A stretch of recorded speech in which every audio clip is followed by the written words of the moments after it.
Hi friends, welcome back to Sanjana's diary channel. எல்லோரும் எப்படி இருக்கீங்க? எல்லோரும் நல்லா இருப்பீங்கன்னு நம்புகிறேன். இன்றைக்கி ஒரு சூப்பரான ஒரு வீடியோ பார்க்கலாம் வாங்க. இன்றைக்கி தக்காளி சாதம் சாப்பிட்லான்னு ஒரு கிரேவிங்ஸாகவே இருந்தது. மார்னிங் எழுந்ததுமே ஹெல்த் ட்ரிங்க்ஸ் எடுத்துக்கிட்டு தக்காளி சாதத்தை ரெடி பண்ணிகிட்டு இருந்தேன். கடையில் கொஞ்சமாக ஆயில், கடுகு, கருவேப்பிலெலாம் போட்டு சாப் பண்ண ஆனியன் போட்டுக்கோங்க. தக்காளி நல்லா பழுத்த தக்காளி 4 போட்டுக்கோங்க. 2 பச்சை மிளகாய் கீரி போட்டுக்கோங்க. கொஞ்சமாக சாஃப்டாக வேகிறதுக்காக சால்ட்டு போட்டுக்கோங்க. நல்லா குழஞ்சி வெந்ததுக்கப்புறமா நல்லா சாஃப்டாக வேகட்டும். அதுக்கப்புறமா ஸ்பைசஸ் ஆட் பண்ணிக்கோங்க. மஞ்சத்தூள், மல்லித்தூள், மிளகாத்தூள் எல்லாம் ஆட் பண்ணிக்கிட்டு தண்ணியே ஊற்றாதீங்க. அந்த ஆயிலே நல்லா எண்ணெய் பிரிஞ்சு வர அளவுக்கு வதக்கி சூடான சாதத்தை போட்டு நல்லா அதிலே மிக்ஸ் பண்ணி சாப்பிட்டுக்கோங்க. செம்ம டேஸ்ட்டாக இருக்கும். நாங்கள் இன்றைக்கி பார்த்திங்கன்னா இதோட ஃப்ரை பண்ணி சிக்கனோட எடுத்து சாப்பிட்டுக்கிட்டோம். செம்ம டேஸ்ட்டாக இருந்துச்சுங்க. நீங்கள் டேஸ்ட் பண்ணி பார்த்துட்டு கமெண்ட் பண்ணுங்க. இன்றைக்கி ஒரு சர்ப்ரைஸான ஒரு வீடியோ பார்க்கலாம். இன்றைக்கி என்னோடய மாமியாரோட வெட்டிங் ஆனிவர்சரி 31 ஆனிவர்சரி அவங்களோடது. இன்றைக்கி செலிப்ரேஷன். அவங்க சர்ப்ரைஸாக இருக்கட்டும் சொல்லிவிட்டு கடையில் ஒர்க் பண்ணிகிட்டு இருந்தாங்க. சரி, அவங்கள டைரெக்டாக வர சொல்லிவிட்டு ஹஸ்பண்ட் போய் கேக் வாங்கிட்டு வந்திருந்தாங்க. அவங்களுக்கு சொல்லவே இல்லை. அதனால் இங்கே வந்தால் கொஞ்சம் ரெடி ஆகிட்டு இருந்தாங்க. இன்றைக்கி அவங்க சர்ப்ரைஸ் ஆனாங்களோ இல்லையோ, அர்ஷித் ரொம்ப சர்ப்ரைஸாக என்ஜாய் பண்ணிகிட்டு இருந்தான்.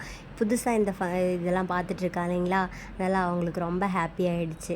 லைஃப்பில் உங்களுக்கு பிடிச்சவங்கள நீங்கள் சர்ப்ரைஸ் பண்ணி பாருங்கள். உங்களோட ஒவ்வொரு நாளும் சர்ப்ரைஸாக தான் ஃபீல் பண்ணுவீங்க. அவங்களுக்குமே அது சர்ப்ரைஸாக தான் இருக்கும். கேக்லாம் கட் பண்ணி முடிச்சதும் கில்லி படத்துக்கு போகலாம் சொல்லிட்டு ரெடி ஆகலாம்னு சொல்லிட்டு அதுக்கு தான் ரெடி ஆகிட்டு இருந்தோம். அர்ஷி எங்களுக்கு முன்னாடி ரெடி ஆகிடுவோம் போல இருக்குது.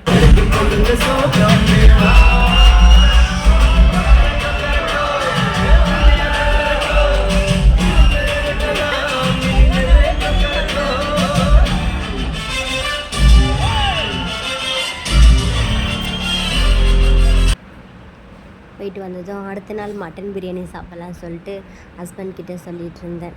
அதனால் அவங்க எல்லாமே வாங்கிட்டு வந்துருந்தாங்க. அரிசி தூங்க வச்சுட்டு நாட்டு சக்கரை காலி ஆகிடுச்சு. ஸோ அதனால் அதை ரீஃபில் பண்ணி எடுத்து வச்சுட்டேன்.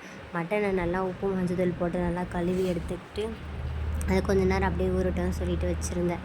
அது ஸ்பைசஸ் எல்லாமே காலி ஆகிடுச்சு. அதோட பாத்திரத்தை அதை எடுத்து கழுவி காய வச்சுருந்தேன். அரிசி தூங்க வச்சுட்டு மட்டன் பிரியாணி செய்யலாம்னு சொல்லிட்டு கிச்சனுக்கு வந்தாச்சு. அதுக்கு ஒரு குக்கர் எடுத்துக்கோங்க. 2 ஸ்பூன் ஆயில், 1 ஸ்பூன் நெய் ஆட் பண்ணிக்கோங்க. பட்டை, கிராம்பு, ஏலக்கி, பிரியாணி இலையில ஆட் பண்ணிக்கோங்க. அதுக்கப்புறமா சாப் பண்ண ஆனியன் ஆட் பண்ணிக்கோங்க. 2 பச்சை மிளகாய் கீரி வச்சுருக்கேன், அதுவும் ஆட் பண்ணிக்கோங்க. அது நல்லா ப்ரௌன் ஆகிற வரைக்கும் நல்லா வதக்கிக்கோங்க. அடிக்கிற வெயிலில் கிச்சன்லேயே நிற்கவே முடிய மாட்டேங்குது. ஐஸ்கிரீம் சாப்பிட்டுக்கிட்டே தான் சமைச்சிட்டு இருந்தேன். வெங்காயம் நல்லா ப்ரௌன் ஆனதுக்கப்புறமா அந்த மட்டன் அதில் ஆட் பண்ணிக்கோங்க. அதுலேயே நல்லா தண்ணி பிரிஞ்சு வரும்.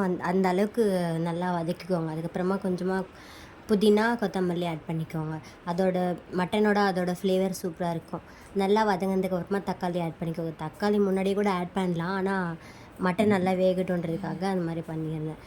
தக்காளி போட்டதுக்கப்புறமா பிரியாணி மசாலா, மிளகாத்தூள், மல்லித்தூள் எல்லாமே ஸ்பைசஸில் ஆட் பண்ணிக்கோங்க.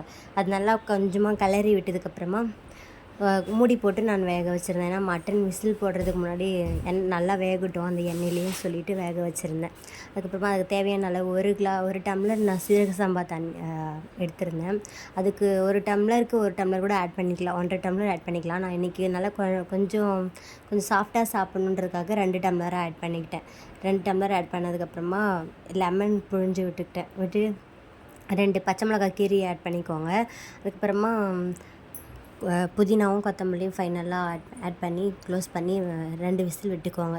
2 விசில் வந்ததுக்கப்புறமா சூடாக சர்வ் பண்ணி என்ஜாய் பண்ணுங்கள் மட்டன் பிரியாணியோட. நீங்களும் இந்த மட்டன் பிரியாணி சமைச்சு சாப்பிட்டுட்டு என்ஜாய் பண்ணுங்கள். உங்களுக்கு பிடிச்சிருந்தால் கமெண்ட் பண்ணுங்கள். உங்களுக்கு பிடிச்சவங்களுக்கும் ஷேர் பண்ணுங்கள். தேங்க்யூ. இந்த நாள் இனிமையாக அமைய நான் கடவுள்கிட்ட வேண்டிக்கிறேன்.